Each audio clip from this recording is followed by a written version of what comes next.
तो दो क्वेश्चंस लिखे हैं मैंने, पहला पढ़ते हैं। The length of the longest pole that can be put in the box of dimensions 10 centimetre into 10 centimetre into 5 centimetre is dash. तो इस क्वेश्चन में हमसे पूछा है कि एक बॉक्स है जिसके डायमेंशंस है 10 सेंटीमीटर, 10 सेंटीमीटर और 5 सेंटीमीटर। मतलब length equal to 10 centimetre, breadth equal to 10 centimetre और हाइट इक्वल टू 5 सेंटीमीटर। ये हमें बॉक्स की डायमेंशंस दी गई हैं।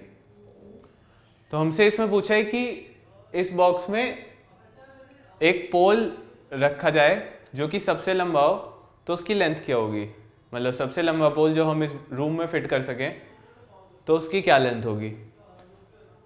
तो इसे एक रूम की तरह इमेजिन करके सोचो। अगर ये एक रूम है तो इसके अगर ये क्यूबॉइड है जिसके डायमेंशंस हमें दे रखे हैं 10, 10, 5, तो सबसे लंबा पोल हम ऐसा कहाँ होगा जो रख सकते हैं इसमें। अगर हम देखें रूम का कोई भी हम साइड की डायगोनल उठा लें तो डायगोनल होगा हमारा रूट ऑफ किसी भी साइड का root of A square plus B square, जो कि पाइथागोरस थ्योरम से ए और बी हमारा उस वाले वॉल का डायमेंशन होगा। तो एक तो ये जगह है। लेकिन अगर हम देखें तो सबसे लंबा पोल हम रख सकते हैं बॉडी डायगोनल पे। बॉडी डायगोनल मतलब रूम के, अगर हम एक क्यूबॉइड बना लें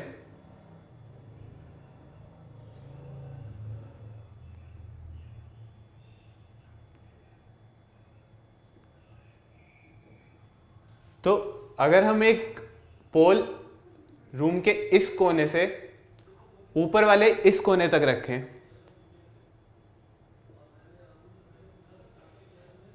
तो ये सबसे लंबा होगा। और ये बॉडी डायगोनल है, इसकी लेंथ का फॉर्मूला हमें पता है कि क्यूब का मेन बॉडी डायगोनल की लेंथ का फॉर्मूला होता है root of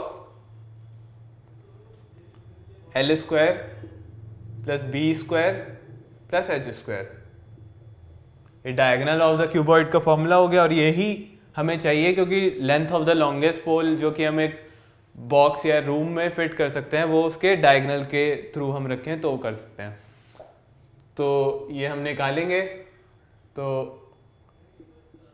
10 square, breadth 10 square और हाइट 5 स्क्वायर। तो इसे सॉल्व करने से हम आ जाएगा 100 प्लस 100 प्लस 25, 225, जो कि आ गया 15 सेंटीमीटर। तो इस क्वेश्चन में यूज हुआ क्यूबॉइड के डायगोनल का फॉर्मूला, क्योंकि हमें पता था कि डायगोनल ही किसी भी क्यूबॉइड में सबसे लंबा पोल अगर रखने की जगह हमसे पूछी जाए तो वो डायगोनल ही है। तो उसका हमने फॉर्मूला लगा के सीधा हमने वैल्यू निकाल दी 15 सेंटीमीटर। इस क्वेश्चन का आंसर हो गया। ठीक, सेकंड क्वेश्चन पे आते हैं। सेकंड क्वेश्चन है, हमें एक फिगर दी गई है और क्वेश्चन लिखा है a right circular cylinder just encloses a sphere of radius r as shown in the given figure. Find ratio of curved surface area of the cylinder to the area of the surface area of the sphere. तो figure को हम देखें तो cylinder वह है, उसमें एक circle sphere हमने रख दिया है, तो वो उन दोनों की हाइट और रेडियस ऐसा है कि सिलेंडर जस्ट एनक्लोज कर रहा है रेडियस स्फेयर को।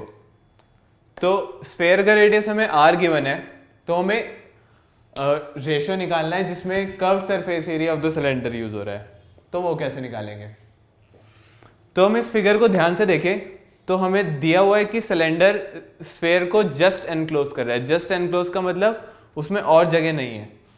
तो इसका मतलब सिलेंडर स्फेयर का जो रेडियस है वही रेडियस सिलेंडर का भी होगा। तो रेडियस ऑफ द सिलेंडर भी हम कह सकते हैं r हो गया। अब बात आती है हाइट की। तो हम इस फिगर को ध्यान से देखें तो हाइट जो है वो पूरा स्फेयर की पूरा अगर हम उसको एक डायमेंशन माने तो पूरा स्फेयर को कवर कर रही है, और पूरा स्फेयर मतलब एक डायमीटर कवर कर रही है स्फेयर का। तो रेडियस तो हो गया r और h हो गया डायमीटर ऑफ स्फेयर। ये हमें पता चला फिगर से कि उसने जस्ट एनक्लोज कर रखा है, इसका मतलब स्फेयर का जो डायमीटर है वो सिलेंडर की हाइट है। तो डायमीटर ऑफ द स्फेयर होता है 2r। तो हमें सिलेंडर का रेडियस पता चल गया r, हाइट पता चल गई 2r। तो हमें निकालना है रेशो। तो सबसे पहले निकालते हैं curved surface area of cylinder. Curved surface area of cylinder का हमें फॉर्मूला पता है, जो कि सिलेंडर का होता है 2 पाई r h। तो h में 2r डाल देंगे, तो 2 pi r multiplied by 2r, that will be 4 pi r square. ये हो गया curved surface area of the cylinder. और हमें रेशियो निकालना है curved surface area of the cylinder to the surface area of the sphere. तो surface area of sphere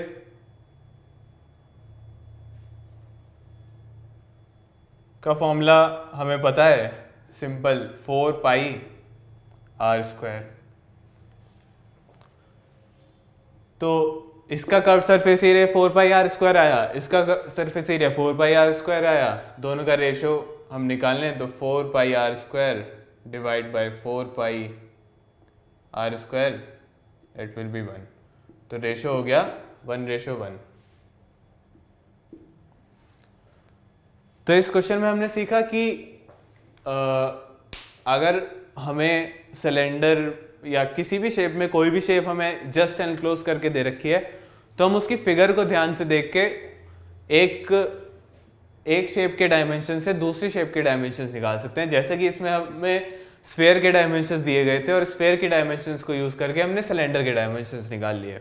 r और h उसका निकाला और फिर सिंपल कर्व्ड सरफेस एरिया का फॉर्मूला लगाया, सरफेस एरिया ऑफ स्फेयर का फॉर्मूला लगाया और दोनों का रेशो निकाल लिया, जो कि आ गया 1:1।